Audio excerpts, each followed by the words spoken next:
조선 중엽 하동 군수로 온 정여상이 쌍계사에 초도 순시차 왔다. 쌍계사에서 점심 요기를 하고 주지스님이 내어온 녹차를 마시고는 이런저런 얘기를 주고받다가 칠부람의 아자방 얘기가 나왔다. 정여상은 쌍계사 주지에게 물었다. 이곳에는 칠부람이라는 암자가 있지요? 좀 보고 싶은데요. 참, 어째서 칠부람이란 그런 이름이 붙게 되었습니까?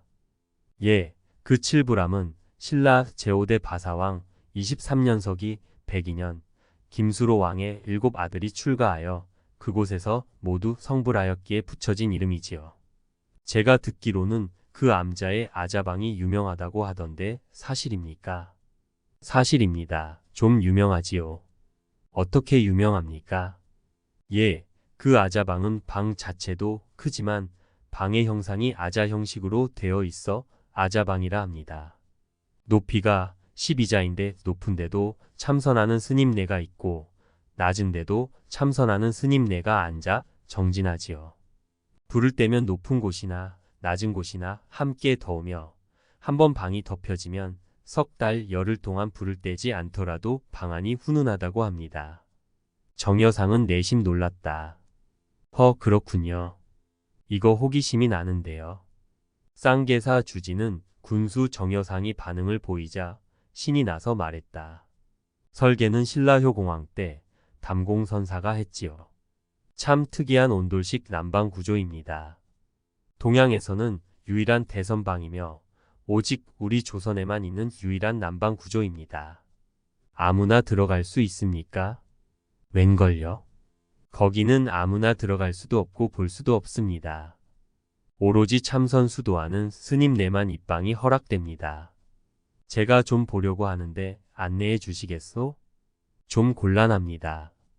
그 아자방은 오로지 참선하는 방으로만 사용되고 있습니다. 그래서 우리 쌍계사는 물론 조선의 모든 사찰들이 아자방만큼은 잘 수호하고 있습니다. 그래서 곤란합니다. 그래도 스님이 안내를 좀 하시오. 하동 군수 정여상은 자신의 권력으로 밀어붙이고 있었다. 스님네는 바로 그 점이 아니꼬웠다. 하지만 마음을 누그러뜨리고 대답했다. 말은 유명하다고 했으나 볼 것이라곤 아무것도 없습니다. 그러니 그냥 돌아가시지요. 정여상의 낯빛이 약간 변했다. 나는 이 고을 군수요. 군수가 안내 좀 해달라는데 그렇게 뻐길 것까지는 없지 않소. 어서 안내하시오. 스님네는 군수 정여상을 칠부람으로 안내했다. 정여상의 표정에는 거만이 흐르고 있었다. 그까짓 중들이 뭘 안다고 떠드느냐는 식이었다. 그는 약간의 승리감에 들떠 말했다. 내 여기까지 왔다가 그 유명하다는 칠부람과 아자방을 보지 않고 간대서야 말이 되는가. 칠부람에 도착한 군수 정여상 일행은 법당 안에 들 생각을 하지 않고 이 구석 저 구석 기웃기웃하며 다녔다. 그는 혼자 중얼거렸다. 별로 볼 것도 없구만. 괜스리 야단들이로고. 군수가 아자방 앞에 이르러 스님들에게 말했다. 이 방이 그 유명하다는 아자방이오? 그렇습니다만. 그렇다면 문을 여시오. 안 됩니다. 지금은 전진 중이라 열 수 없습니다. 그러면 언제 가능하겠소? 예, 이제 막 점심 공양을 끝내고 정진에 들어갔으니 적어도 서너 시간은 지나야 할 것 같습니다. 참으로 무례한 사람들이로고. 정여상은 눈을 치켜 떴다. 당장이라고 스님네를 징치하려는 듯 싶었다. 스님네는 하동 군수 정여상의 눈치만 살폈다. 정여상의 호령이 이어졌다. 어서 문을 열어 않고 뭣들 하는 게요. 내가 이 고을 성주 정여상이요. 성주가 주민을 보기 위해 기다려야 한다. 정여상은 수행한 나졸들을 향해 소리질렀다. 너희들이 문을 열어라. 그때 한 스님이 정중하게 나서며 만류하였다. 죄송하오나 조정의 영상 대감도 그리하셨고 본도의 관찰사도 그리하셨습니다. 옛날부터 규정이 그러하오니 이 방만은 안 되옵니다. 정여상은 삼정도를 뽑아들며 나졸들을 돌아보고 소리쳤다. 뭣들 하고 있느냐, 빨리 문을 열어라. 나졸들이 달려들어 가로막고 있는 스님을 낚어채 내동댕이 쳤다. 스님은 저만치 나동그라지며 얼굴에서 피가 흘렀다.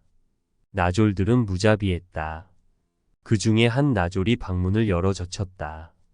때는 마침 늦은 봄이었고 점심 공양을 끝낸 스님들이 아자방에 들어앉아 가부좌는 틀었지만 춘곤증과 식곤증이 겹쳐 모두들 졸고 있었다. 그들 자세는 엉망이었다. 어떤 납자는 천정을 쳐다보고 입을 벌린 채 졸고 있었고 또 어떤 납자는 머리를 푹 숙이고 방바닥을 내려다보며 졸고 있었다. 또 어떤 납자는 방귀를 뽕뽕 끼며 졸고 있었다. 군수가 눈살을 찌푸리며 중얼거렸다. 기껏 공부한다는 중들의 자세가 겨우 이런 것들이었냐? 군수는 입맛을 쩝쩝 다시며 마치 못 볼 것이라도 본 것처럼 언짢아 했다. 그는 나졸들에게 문을 닫게 했다. 처음 문을 열었던 나졸이 문을 슬그머니 닫았다. 군수가 돌아서며 독백하듯 말했다. 요놈들 한번 혼쭐을 내놓아야지. 나졸들을 거느리고 아자방을 나서는 정여상은 심사가 뒤틀렸다. 정여상은 고을의 동현으로 돌아왔다. 그 후 사흘이 지난 뒤 하동 군수 정여상은 쌍계사 주지 앞으로 서찰을 보냈다. 그대의 절에 도인이 많은 듯하오. 목마를 만들어 가지고 와서 우리 마을 고을 동원에서 타고 한번 놀아봄이 어떻소. 만일 목마를 잘 타면 큰 상을 주겠소. 그러나 그렇지 못하면 고을의 성주를 희롱한 죄로 엄히 다스리겠소이다. 군수의 서찰을 받아 본 쌍계사 대중들은 당황했다. 살아있는 말도 타본 사람이 없을 터인데 불도를 닦고 참선하는 스님네가 어떻게 목마를 탈 것인가. 그렇다고 그냥 넘길 계제도 아니었다. 쌍계사 큰방에서는 각 암자의 대중들이 모여 대중공사, 즉 회의를 열었다. 누가 이 일을 할 수 있겠습니까? 쌍계사 주지가 서두를 꺼냈다. 대중들은 아무도 먼저 입을 여는 자가 없었다. 쌍계사 주지는 답답했다. 누군가 일단 말을 해보시지요. 어찌하면 좋겠습니까? 군수 영감의 비위를 거스르면 화가 있을 따름입니다. 답답하니 말씀들을 해보십시오. 한 스님이 말했다. 저희들이야 모두 초심납자들이나 마찬가지입니다. 그래도 이 산중에서는 쌍계사 주지스님이 가장 도가 높으시고 어른이시니 이 일을 감당할 분은 오직 큰절 주지스님이시라 생각합니다만. 대중들은 이구동성으로 말했다. 그렇습니다. 스님 말고 누가 이 일을 감당하겠습니까? 군수 영감의 서찰을 받으신 분도 바로 큰절 주지스님이 아니십니까? 큰절 주지스님께서 나가셔야 합니다. 옳습니다. 그 길밖에 없습니다. 찬성합니다. 저도 그렇게 생각합니다. 쌍계사 주지는 낭패였다. 동진 출가하여 아직 말이라곤 근처에도 가보지 못했다. 그렇다고 다른 스님들이 나서지 않으니 어떻게 하면 좋단 말인가. 그때였다. 말석에 앉았던 12서너 살 정도 되어 보이는 사미가 나서더니 말했다. 맡겨주신다면 제가 그 일을 하겠습니다. 스님들은 아무 걱정 마시고 쌀이채를 엮어 목마를 한 마리 만들어 주십시오. 대중들은 어이가 없었다. 어른들도 감당할 수 없어서 쌍계사 주지에게 미루고 있는 판인데 어린 사미동자가 감당해 내겠다니. 자네가 무슨 재주로 그리할꼬? 사미가 자신있게 말했다. 심려하지 마십시오.